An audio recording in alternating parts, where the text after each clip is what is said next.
Halo, selamat datang di Zara Movies. Jangan lupa subscribe, like, dan share. Terima kasih. Dalam kesempatan yang berbahagia ini, aku ingin berbagi kisah yang aku alami dengan Mbak Dina, pembantuku yang telah menjandua. Kesempatan pertamanya, aku dapatkan saat Papa dan Mama sedang pergi keluar kota untuk menghadiri acara resepsi pernikahan saudara, dan inilah cerita selengkapnya. Aku merupakan anak keempat dari 5 bersaudara, yang sekarang aku berumur 19 tahun.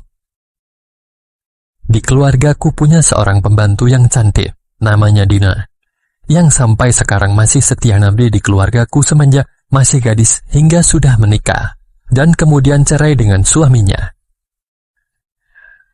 Pembantuku itu tingginya kira-kira 160 cm dan berkulit putih. Karena pembantuku ini orang asal kota Bandung, umurnya sekarang kira-kira 27 tahun. Aku, kalau lihat dia lagi ngepel, biasanya langsung otomatis timbul keinginanku. Apalagi kalau melihat saat keindahan gunung kembar itu, seakan memaksa keluar dari celah BJHU-nya. Terkadang di pikiranku terlintas pemikiran, kapan ya aku bisa mendapatkan kesempatan untuk bisa menuntaskannya dengan pembantuku yang aduhai itu. Pernah suatu hari, aku lagi mau ganti baju di dalam kamar. Waktu itu aku lupa ngunci pintu kamarku. Tiba-tiba saja aku dikagetkan oleh kedatangan pembantuku masuk ke kamarku tanpa netuk pintu dulu. Mungkin dia pikir karena sudah lama kerja sama keluargaku dan sudah kenal aku dari aku masih kecil dulu. Lagi ganti baju ya Mas Arbi, kata pembantuku saat buka pintu kamarku tanpa ada rasa bersalah ataupun malu sedikit pun. Saat lihat aku dalam keadaan seperti itu. Mbak ketok dulu dong, kalau mau masuk kamar Arbi, kelutukku sama dia. Temannya kenapa sih Mas? Saya kan sudah lama kerja di keluarga Mas Arbi. Lagian kan waktu Mas masih kecil, Mbak itu kan sudah pernah lihat, kata Mbak Dina padaku dengan acuh saja. Mbak, itu kan dulu waktu saya masih kecil, sekarang saya kan sudah besar. Mbak memang gak malu ya? Misalkan lihat saya tanpa apa-apa, celetukku asal keluar dari mulut. Iya, malu ngapain? Lagian saya juga gak mau lihat kok. Ya sudah sana, kalau mau ganti baju. Mbak mau beresin kamar kamu nih, yang berantakan mulu tiap hari kayak kandang sapi, ucap Mbak Dina sembari senyum-senyum. Karena dia menjawab dengan rasa yang tidak keberatan, kalau aku ganti baju di saat ada dia. Tanpa sengaja aku tangkap lirikan matanya yang memandang ke arahku. Nah tuh kan, ngeliatin mulu. Katanya tadi Mbak Dina gak mau lihat, tapi buktinya sekarang lihatin mulu, ucapku. Siapa yang lihat? Orang saya lagi beresin spray yang berantakan ini kok, bantah dia, karena malu mungkin. Akhirnya aku tinggal dia yang sedang beresin kamar aku yang berantakan itu. Ketika aku ada di luar, aku jadi teringat gimana ya caranya buat bisa mengajak pembantuku yang cantik lagi menarik ini. Dan aku rasa, dia juga kayaknya penasaran juga sama yang ada padaku yang gembe ini. Buktinya beberapa kali aku pergokin dia ngelirik terus ke arah aku itu.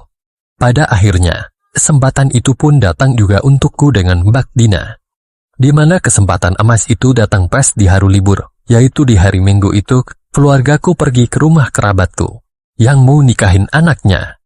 Arbi, kamu mau ikut gak? Mama dan juga semuanya mau pergi ke pesta pernikahan anaknya Tante Ame di Bandung. Tanya mamaku. Kapan pulangnya, Mal? Jawabku sambil nucek-nucek mata karena baru bangun tidur. Mungkin 2 hari dek baru pulang dari Bandung, kan capek kalau harus langsung pulang. Kamu tanya kapan pulangnya, kamu mau ikut gak? Atau di rumah saja? Tanya mamaku lagi. Kayaknya di rumah saja deh, Mal. Habis KPK, jauh. Lagian besok Arbi ada acara sama teman-teman Arbi. Jawabku seraya kembali membenamkan kepalaku kembali ke bantal. Ya sudah, Mama mau berangkat dulu. Kamu baik-baik jaga rumah. Kalau mau apa-apa minta saja sama Mbak Dina ya, pesan mamaku. Dinar, panggil mamaku. Iya Nyas, maaf saya lagi nyuci piring. Kurang dengar tadi nyonya panggil saya. Kenapanya?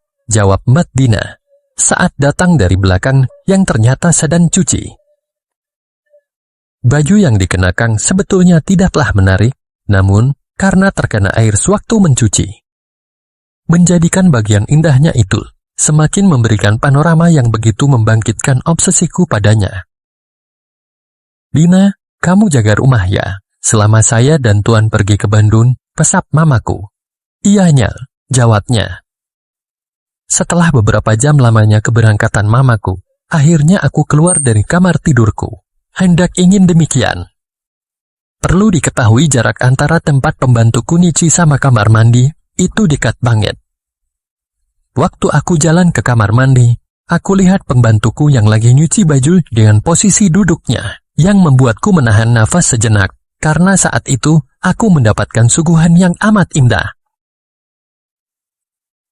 Anjlis, putih juga nih pembantuku meskipun sudah jam 2 anak satu tapi kayak wanita yang belum pernah sama laki-laki saja. Ocehku dalam hati. Sambil demikian air itu, aku terus saja ngelirik kesuguhan dari Mbak Dina itu. Bahkan saat itu, juga aku sambil mikir gimana caranya buka omongan sama pembantuku itu. Biar aku bisa agak lamaan lihatinnya. Mantesan banyak tukang sayur selalu suka nanyain Mbak Dina mulu kalau tiap pagi. "Mbak, gimana kabar Ami? Sekarang sudah umur berapa?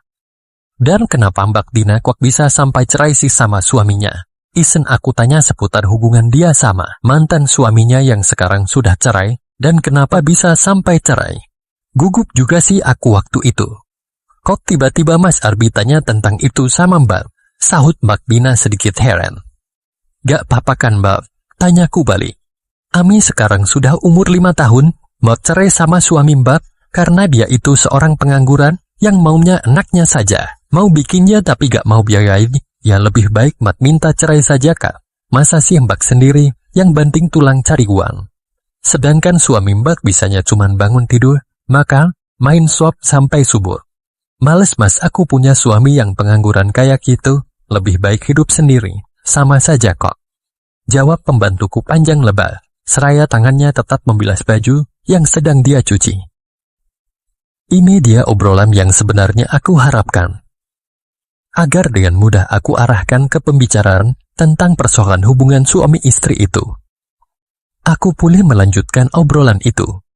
"Lah bukannya enak kalau punya suami Mbak, daripada ada suami. Enak dari mananya Mas? Punya suami sama gak punya suami sama saja," sahutnya. "Lah ya pasti beda dong Mbak," ucapku. "Beda dari mananya Mas? Coba jelasin. Kamu ngomongnya kayak yang sudah pernah ngerasain menikah saja Mas," tanya pembantuku sambil tertawa kecil. "Ya bedalah Mbak. Dulu kalau masih ada suami, kan kalau lagi mau tinggal minta sama suami Mbak. Kalau sekarang sudah cerai, pas Mbak lagi mau minta sama siapa?" jawabku, sambil mengarahkan kalimat-kalimat yang aku tuju ke hal yang aku inginkan sebenarnya. "Maksud Mas Arbi apa sih? Mau apa itu? Ngomongnya jangan bikin Mbak bingung dong Mas," sahutnya. "Gini Mbak, maksudnya apa Mbak gak pernah mau atau kangen sama ininya laki-laki?" Waktu aku ngomong gitu, sambil aku tunjukin dikit apa yang aku maksud itu. "Itu bagus banget Mas, punya mantan suami Mbak sih gak sebagus itu," jawab Mbak Dina sambil pandangannya tidak berkedip. "Kangen gak sama ini Mbak?" tanyaku kembali, yang sempat membularkan pandangan Mbak Dina itu. "Waduh, Mbak gak tahu deh Mas," sahutnya dengan malu-malu. "Loh saya kan cuma tanya apa Mbak gak kangen sama yang kayak gini. Padahal di dalam hati aku sudah tahu keinginan dia yang sebenarnya setelah Mbak Dina melihatnya itu." Maksud Mbak Dina sih, ya kadang ada sih kangen itu, tapi kadang-kadang Mbak tahan saja. Habis Mbak kan sudah cerai sama suami," jawab Mbak Dina yang kelihatan di pipinya merona, karena merasa jawabannya ngawur dari apa yang aku tanyain ke dia. "Mbak, boleh gak saya?" tanyaku nekat. "Las, Mas Arbi kok mintanya sama Mbak Sir? Minta sama pacar Mas Arbi loh, masak minta sama Mbak," ucapnya dengan semakin malu-malu tapi mau. "Ya gak apa sih, saya maunya sama Mbak Dina saja, biar saya tahu gimana sih sensuasinya kalau sama yang sudah pernah punya anak. Boleh ya Mbak?" kataku sambil mendekatinya. "Memangnya kamu gak malu kalau melakukannya sama Mbak?" jawab Mbak Dina sambil merubah posisi duduknya dan ngelepasin yang sedang dia bilas itu. "Ya enggak lah Mbak, kan gak ada yang tahu Lagian kan sekarang gak ada orang selain Mbak Tina sama saya di rumah ini. Jawabku untuk meyakinkannya, biar dia mau kasih yang aku inginkan. Tapi jangan keterusan ya, terus Mas mau diapain sama Mbak? Ucapnya setuju dengan apa yang aku maksudkan.